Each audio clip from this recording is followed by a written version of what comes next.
Assalamualaikum students, my name is Basir Hussain and today I am going to describe the most important topic which is introduction to biology. Biology के बारे में हम काफी familiar हैं और हमने ये पढ़ा हुआ है कि biology is derived from the Greek word which is bios and logos mean to study life.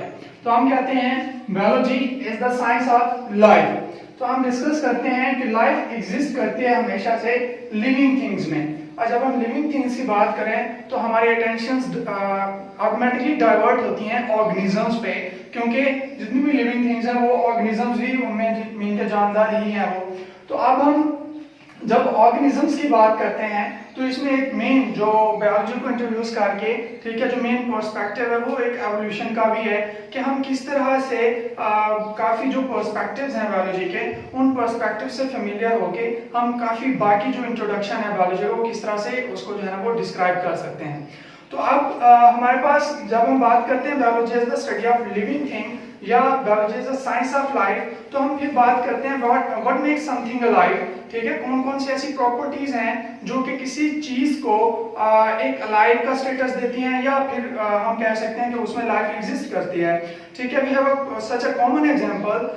हम कहते हैं कि इफ इट्स मूव, अगर समथिंग कोई भी ऐसी चीज है जो कि मूव करती है तो हम कह सकते हैं इट मे बी अलाइव। ठीक है, अगर कोई भी चीज ऐसी है जो कि हरकत करती है जिसमें मूवमेंट है तो हम उसको स्टेटस दे सकते हैं कि it may be alive, but we can't say that. हम ये नहीं कह सकते, क्यों? क्योंकि जो बायोलॉजिस्ट हैं वो एवर स्टडी द बायोलॉजी, उन्होंने एक जो है ना वो सेट ऑफ कैरेक्टरिस्टिक्स रखी हुई हैं कि if we have a such type of the characteristic that then we can give something to be as a status of as alive. ठीक है, तो फिर जब इस स्टेटस को हम चेक करने जाते हैं कि अगर हम लाइफ को किस तरह से डिफाइन करें, कौन कौन सी ऐसी प्रॉपर्टीज हैं जिनकी बेस पे हम लाइफ को डिफाइन कर सकते हैं, तो we have such common types of the characteristics. अब देखें जिसमें सबसे पहली है ऑर्डर। ऑर्डर का मतलब क्या है कि जितने भी लिविंग थिंग्स हैं वो एक हाईली ऑर्गेनाइज्ड हैं।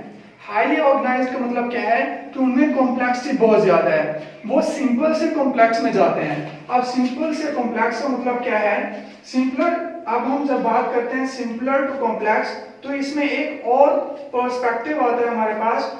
वो पर्सपेक्टिव क्या है जो कि हम बायो में बहुत इंपॉर्टेंटली पढ़ते हैं, वो है एवोल्यूशन का।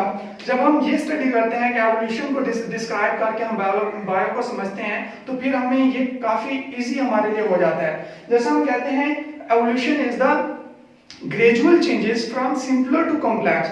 अगर मैं यहाँ से स्टार्ट करूं, atom is the simplest one, ये हमारे पास क्या है? सिंपल फॉर्म है। और जब हम कॉम्प्लेक्स में जाएं तो ऑर्गेनिज्म इज अ कॉम्प्लेक्स।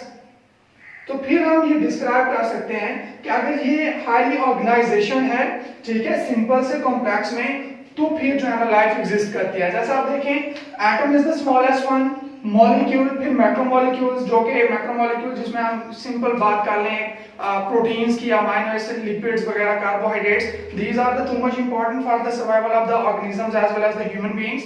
ठीक है, तो ये ऑर्गेनेलिक मिलके ऑर्गेनेलिक बनाते हैं, फिर सेल से रेशियो, organ system and then organism.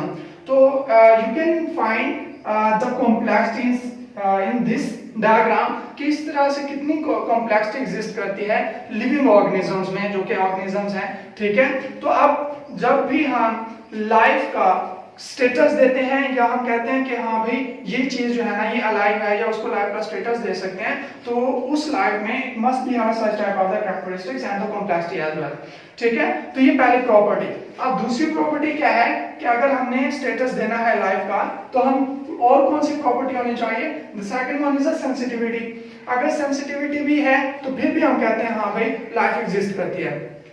अब सेंसिटिविटी में हम बात करते हैं स्टिमुलस रिस्पांस की। इसमें एक कॉमन एग्जांपल है मेरे पास स्टिमुलस रिस्पांस की, प्लांट्स की। Plants grows towards sunlight. जितने भी प्लांट्स हैं वो सूरज की रोशनी की तरफ क्या करते हैं? ग्रो करते हैं। तो हमारे पास क्या है? Sunlight is the stimulus for the plants to be grow towards the sunlight. ठीक है, तो अब ये अगर सेंसिटिविटी है, जैसे प्लांट्स भी ऑर्गेनिजम्स हैं, तो इससे हम ये कॉमन एग्जांपल से कंक्लूड कर सकते हैं कि हाँ भाई इट मे बी अलाइव। तो इसमें अगर ये प्रोसेस है, ये प्रोसेस भी है, तो फिर जो है हम कह सकते हैं कि ये अलाइव है। अब उसके बाद जो थर्ड प्रॉपर्टी है वो ये है कि उसमें ग्रोथ, डेवलपमेंट एंड रिप्रोडक्शन, ये तीनों, इन तीनों का होना जरूरी है। अगर उसमें ग्रोथ नहीं हो रही तो हम लाइफ उसमें नहीं कह सकते, डेवलपमेंट नहीं हो रही, उसमें रिप्रोडक्शन नहीं हो रही, तो फिर हम नहीं कह सकते कि इसमें लाइफ एग्जिस्ट करती है। अगर ये सारी प्रॉपर्टीज हैं तो हम कहते हैं लाइफ एग्जिस्ट उसमें करती है। अब इन तमाम तरह कैरेक्टरिस्टिक्स को, प्रॉपर्टीज को बायोलॉजिस्ट कहते हैं these are the set of characteristics, by then इनके जरिए से हम क्या कर सकते हैं, लाइफ को डिफाइन कर सकते हैं। और the fourth one is to much important which is regulation. Regulation क्या है, अब देखिए हमारी बॉडी में जो एनर्जी सिंथेसाइजिंग मशीनरी है, ठीक है, एनर्जी सिंथेसाइज हो रही है, एनर्जी ब्रेक डाउन हो रही है, जिसे हम एनाबॉलिज्म और कैटाबॉलिज्म कहते हैं, तो ये सारे फिनोमिना हो रहे हैं। अब हमारे बॉडी सेल्स जो हैं, इनको how much the energy they have required to synthesize something, ठीक है, कितनी उनको एनर्जी चाहिए कि वो किसी चीज को सिंथेसाइज कर सकें, या कितनी एनर्जी जो है ना वो रिलीज करते हैं ब्रेक डाउन में, ठीक है, तो ये सारा रेगुलेशन का प्रोसेस भी उनमें होना चाहिए। अगर रेगुलेशन नहीं हो रही उनमें तो वो ज्यादा सर्वाइव नहीं कर सकते, और अगर कोई चीज सर्वाइव नहीं कर सकती तो उसे हम लाइफ उसमें नहीं कह सकते, और उसे हम अलाइव का स्टेटस नहीं दे सकते।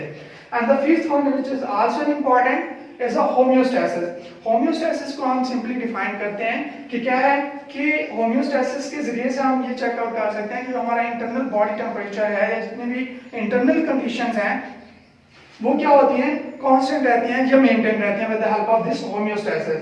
अगर ये 5 प्रॉपर्टीज हैं, कैरेक्टरिस्टिक्स हैं, तो अगर किसी चीज में ये मौजूद है तो we can give the status to something else alive, हम उसको स्टेटस दे सकते हैं कि ये अलाइव है। अब मेरे पास एक क्वेश्चन है, एक कॉमन सी हमारे पास बात होती है कि अगर कोई ऐसा शख्स मेरे पास आता है या आपके पास आता है और हमसे पूछता है कि भाई आप लाइफ को कैसे डिफाइन करते हैं, ठीक है, तो मैं उन्हें रेगुलेशन नहीं बता सकता, उन्हें होम्योस्टैसिस नहीं बता सकता, उसे ये हाई ऑर्गेनाइजेशन नहीं बता सकता। क्यों? क्योंकि वो एक कॉमन सा बंदा है, एक आम सा बंदा है जिसे नहीं पता कि होम्योस्टैसिस क्या है, जो है ना वो रेगुलेशन क्या है। तो फिर अगर वो पूछता है भाई लाइफ के बारे में मुझे बताओ कि लाइफ को आप किस तरह से डिफाइन करते हैं, तो मेरे पास एक कुछ ऑप्शंस हैं जिनकी बेस पे हम कह सकते हैं, उसे समझा सकते हैं कि आप अगर रेगुलेशन का आपको नहीं पता, ग्रोथ डेवलपमेंट का नहीं पता, तो आए हमारे पास एक कॉमन सा मेथड है जिसके जरिए से मैं आपको लाइफ के बारे में बताता हूँ। तो हमारे पास क्या है, एक फर्स्ट प्रॉपर्टी है वो ये कि अगर हम एवरीथिंग हैज टू बी, अगर वो कोई चीज ऐसा जिसको हमने स्टेटस देना लाइफ का, तो it must to be have, उसे कुछ ना कुछ खाना चाहिए, ठीक है, उसे ब्रीथ करनी चाहिए, सांस लेना होगा, ठीक है, रिप्रोड्यूस करे, वो अपने बच्चे पैदा कर सके, excretion, everybody needs to go to washroom, excretion भी होनी चाहिए उसमें। And the final full and final term जो है वो क्या है, डाई। अगर हर वो चीज, क्योंकि हमने पढ़ा हुआ है, ठीक है, हमारी ये तालीमात में है कि जिस चीज ने, जो चीज जिंदा है उसे मरना भी है, ठीक है, तो everyone has to be tested test of life, ठीक है, एंड डेथ, तो जिसमें लाइफ एग्जिस्ट करते हैं उसमें मरना भी है। तो हम सिंपली किसी भी एक आम से बंदे को ये समझा सकते हैं कि अगर हमें ये 5 प्रॉपर्टीज हैं किसी भी चीज में, तो उसे हम ऑर्गेनिज्म या उसे लाइफ का स्टेटस दे सकते हैं। अब ये तो हमने पढ़ा कि इंट्रोडक्शन है कि हम लाइफ को किस तरह से डिफाइन करें, किस तरह से उसकी कौन कौन सी ऐसी प्रॉपर्टीज हैं, कैरेक्टरिस्टिक्स हैं जिनकी बेस पे हम किसी भी चीज को किसी स्टेटस दे सकते हैं किसी चीज को कि वो उसमें लाइफ एग्जिस्ट करती है या वो अलाइव है। अब एक और बात है कि अगर हम बायोलॉजी पढ़ रहे हैं, ठीक है, तो उसकी इंपॉर्टेंस क्या है हमारी डेली रूटीन लाइफ में, उसकी इंपॉर्टेंस क्या है। तो इंपॉर्टेंस सबसे पहले जो मेन इंपॉर्टेंट है बात है वो ये है कि अगर हम बायो पढ़ते हैं तो हमें ये पता चल जाता है कि हाउ आवर बॉडी वर्क्स, ठीक है, हम बाकियों की बात ना भी करें तो हम अगर अपनी बात करें तो हमें ये कम से कम ये फिनोमेना पता चल जाता है कि हमारे जो फंक्शंस हैं, जो हमारी बॉडी फंक्शंस हैं, जो हार्ट के फंक्शन हैं, लिवर के फंक्शंस हैं, किडनी के फंक्शन हैं, व्हाटएवर के जितने भी फंक्शंस हैं वो उनको हम इजीली डिटरमिन कर सकते हैं with the help of studying biology.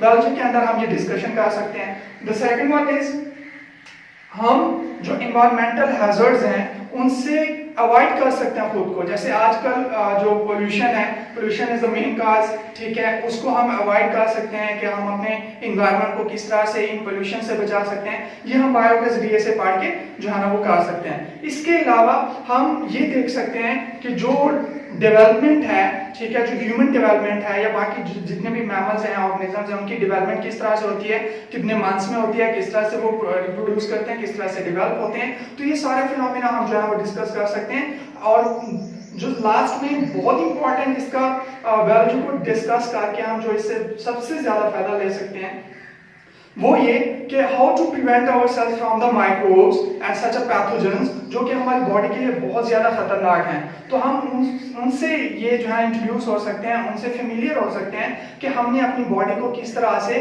उन माइक्रोब से बचाना है और किस तरह से अपनी इम्यूनिटी को इंक्रीज करना है। तो this is all about the studying biology. इस अगर हम इस बायोलॉजी को स्टडी करके ये इंपॉर्टेंस ले सकते हैं और अपनी सर्वाइवल के लिए जो है ना वो हमारे लिए बायो का पढ़ना भी बहुत ज़रूरी है। तो इसमें हमने जो डिस्कस किया वो इंट्रोडक्शन किया।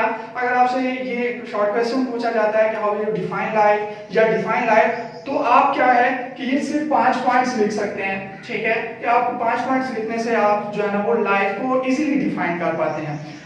तो आखिर में thank you very much. It will be honour for our channel if you subscribe, like and channel, like our channel. Thank you very much.